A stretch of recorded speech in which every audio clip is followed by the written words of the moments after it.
An anticipatory breach is where a party indicates their intention not to perform their contractual obligations. Where this occurs, the innocent party is not obliged to wait for the breach to actually occur before they bring their action for breach.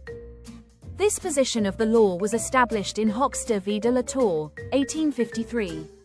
The claimant agreed to be a courier for the defendant for 3 months starting on the 1st of June 1852. On the 11th of May, the defendant wrote to the claimant stating he no longer wanted his services and refused to pay compensation. The claimant brought an action on the 22nd of May for breach of contract. The defendant argued that there was no breach of contract on the 22nd of May, as the contract was not due to start until 1st of June. The court held that where one party communicates their intention not to perform the contract, the innocent party need not wait until the breach has occurred before bringing their claim. This gives the innocent party the option to either sue immediately or continue with the contract themselves and wait for the breach to occur before bringing their action. This can be beneficial or risky.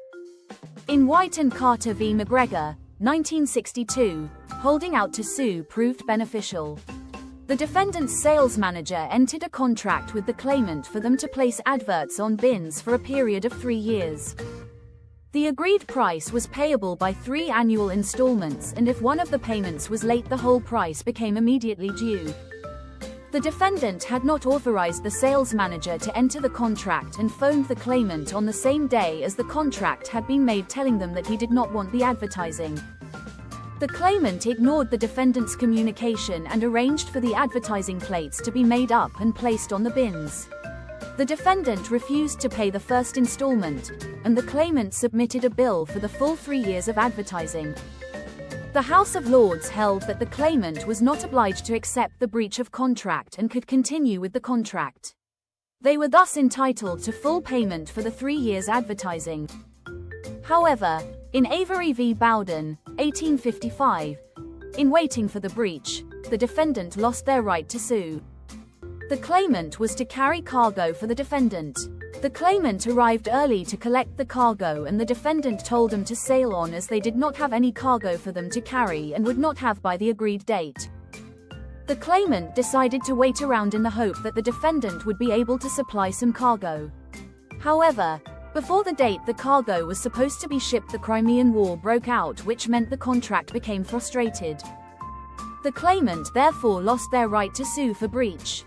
Had they brought their action immediately, they would have had a valid claim.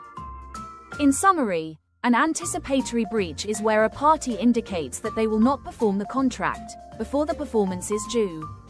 The innocent party is entitled to bring an action immediately. They do not have to wait for the breach to occur. Waiting for the breach to occur may be risky or beneficial.